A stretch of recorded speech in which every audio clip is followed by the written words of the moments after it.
Hi guys! If you're new here, my name is Vanessa. Welcome to my channel where I talk about all things mental health. What if I told you that there were 3 realistic and easy things that you can do to take care of your mental health right now?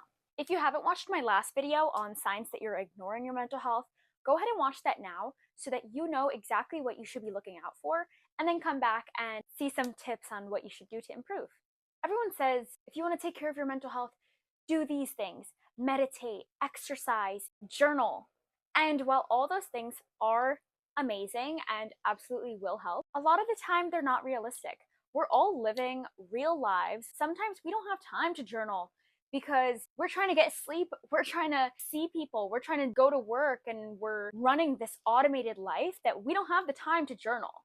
And I totally get that. That's why I'm making this video. Taking care of your mental health is not as overwhelming as people have made it seem like it is. Number 1, compassion. And I don't mean compassion for other people, although you should have that too. I mean compassion for yourself. So if you're recognizing that a lot of things are coming up in your mental state, you might feel the urge to attack yourself. Say, why am I feeling like this? Why do I feel depressed? Why do I feel so frustrated? Why do I feel so stuck? Starting to attack yourself in that way and really drown yourself with your thoughts about how you're feeling is not going to help the way that you're feeling. What will help is having empathy and compassion towards yourself. A lot of the time when people are, let's say, depressed or anxious, they might actually get mad at themselves for feeling depressed and anxious because it does affect their life. Then they're like, why do I feel so depressed? I don't want to be depressed. I want to be motivated. I want to be moving. I want to be happy. And that mindset does not help depression. It doesn't. What helps is having compassion. And the same thing for if you're sad about something, you don't have to be depressed. You could be sad, you could be anxious or stressed, and you really don't like that feeling. You hating the feeling is not going to take it away from you. But you having compassion for the feeling and saying something like, I'm human, I should feel emotions, because you should. You are human. You should feel emotions, especially if it's a reaction of something. If you're sad because something happened, you're human. You should feel sad. And if you don't feel anxious or depressed or stressed every once in a while, I would honestly be concerned. Like, are you human? That's what really differentiates us from robots or AI. The fact that we can feel and we can react and we have these things going on in our mental state that are affecting things in our life. If everything was easy, we wouldn't get anywhere in life. So have some compassion for yourself. It's okay to be sad. It's okay to be stressed. It's okay to be depressed. It's okay to be anxious. And it's okay to feel anything else that you're feeling. Once you recognize that and you accept yourself for the feelings that you're having, you will be freed from the shackles that you feel like that feeling holds over you. Number 2, relaxation. And I don't mean scrolling on your phone. Because if there's something going on mental, you don't need a body break where you're laying down on your phone. Your body's not exhausted. Your mind is exhausted. So scrolling on your phone, that's not relaxing your mind. It's actually stimulating your brain. An alternative to that, if you really need a screen, is watching a TV show. That's more of a relaxation because it's not so stimulating the way that social media is, and you're not constantly feeding 1-minute videos to your brain. I also like to think that YouTube is a better alternative than some of the other social media platforms, such as Instagram or TikTok. And I don't mean YouTube Shorts, I mean the actual videos, because it's not so stimulating either. You're watching an entire video and it's a little bit more of a relaxation. You're stimulating your brain, but not in the same toxic rush of dopamine way that Instagram and TikTok and YouTube Shorts do. If you are okay with no screens at all for relaxation, have you ever tried just laying down without your phone, without anything? Just look up at the ceiling, think a little bit, just take a breath, take a breather. If it helps, play with something in your hand. I don't like reading at night because, well, I'm just not a reader, and that's totally fine. Sometimes I don't want to journal at night either because I don't really journal unless I feel like I need to. I do like watching a show at night, but if I feel like I really need to just relax, I'll just sit there. My phone will be away. Maybe I'll have one of these in my hand and I'll just sit there. Let my brain not have anything to do for a second. Because I think that we actually forgot what that feels like. have our brains not have something to do. When you go to a massage or a spa, you're in genuine relaxation because you're not on your phone. Your brain is just, it doesn't have anything to do. It's just living. That's what your brain should be doing. It shouldn't be in this constant rush, rush, rush, rush, rush mode.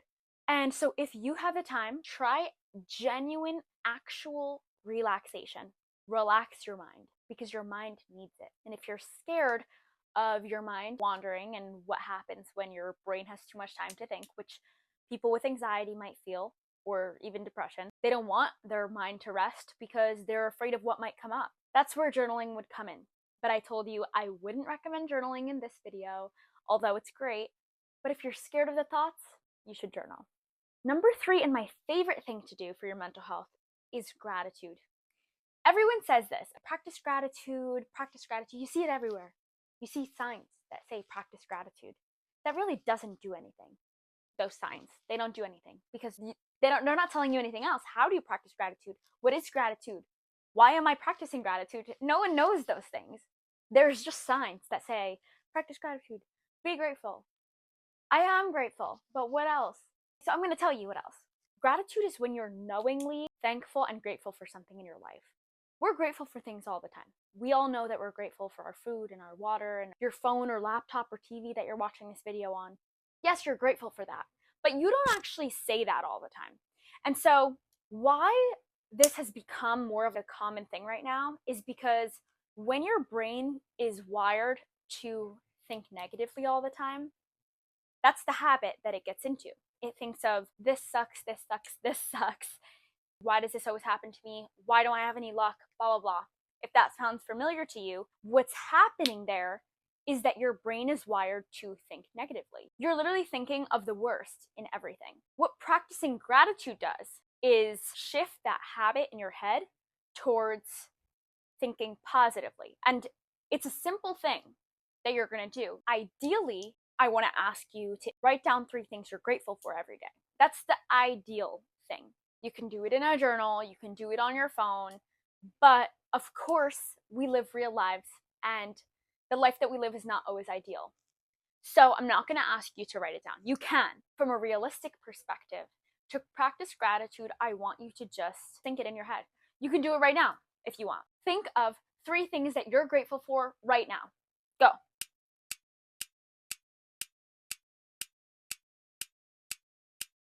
Okay, good. If you couldn't think of 3 things, let me tell you 3 things that I'm grateful for right now. My phone, you for watching this video, and this fidget that I've been playing with that helps me keep track of what I'm trying to talk about. It's so easy. And an even easier way to practice gratitude is to just say thank you for everything that you have. So I read in this book, The Secret by Rhonda Byrne. This is one of my favorites. If you've read it, awesome. You're already on the right track. This book talked about the way that you get things in life is just by being grateful. And so one of the things she talks about here is she gets up in the morning, and for every single step she takes, she says, thank you. Thank you, thank you, thank you, because I'm so grateful to take that step. I'm so grateful for my right leg. I'm so grateful for my left leg. I'm so grateful to be brushing my teeth with clean water and a toothbrush in a hand.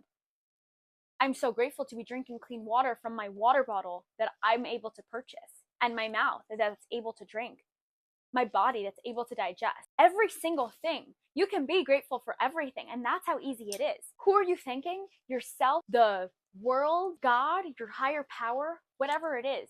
But thank them. Thank yourself. That's how easy it is. And what this does, it's not just the fact that now you're grateful for things, which is great, but it's retraining your mind to think in a more positive way. By doing this, and when you get used to this process of being grateful and positive thinking, your mind starts changing the way that you react to things, the way that you perceive things. Rather than perceiving this from a negative perspective, you start perceiving things from a positive perspective. I could go ahead and say, oh, I only have 10 subscribers. But instead, I'm going to say, wow, I don't just have 2 subscribers, my mom and dad. I have more than that. And so that's the shift that goes on in your head. It seems so simple to practice gratitude, and that's why they put it on the walls. That's why you see those quotes everywhere. But when you break it down, this is why gratitude is important. Comment down below your favorite thing that I mentioned today.